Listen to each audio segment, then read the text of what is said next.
A-t-on le droit à l'échec en cybersécurité? La semaine dernière, dans cette chronique, j'évoquais le fait que la sécurité était un sujet business de dirigeants. Mais il est évident qu'il y a des dizaines, des centaines, voire des milliers de personnes qui sont concernées par la protection de leur entreprise au quotidien, qu'ils en aient conscience ou pas d'ailleurs.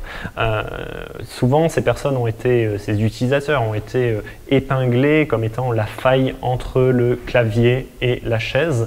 Et si le name and shame peut avoir du sens dans des logiques d'entreprise, au niveau marché, pour forcer des groupes à bouger par exemple, c'est beaucoup plus difficile à appliquer quand on veut faire émerger une culture de la sécurité en interne, au niveau notamment individuel.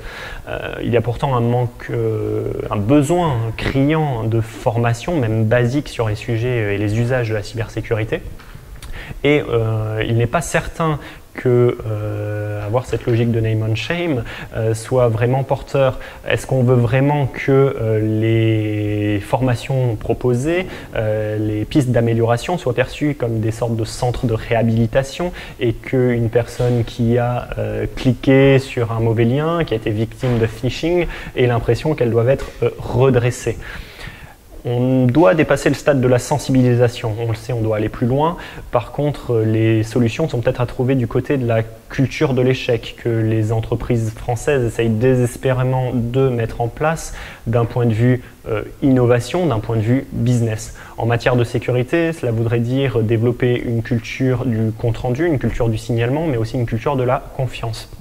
Il faut que un salarié, un collaborateur qui est victime par exemple d'un phishing ou qui clique sur une pièce jointe qu'il n'aurait pas dû, et ce réflexe du signalement, et qu'il sente que dans le cadre de ses supérieurs hiérarchiques, de sa direction, ce réflexe soit valorisé, que l'on puisse lui dire qu'il a bien fait de venir rapporter le problème et que l'entreprise va pouvoir réagir.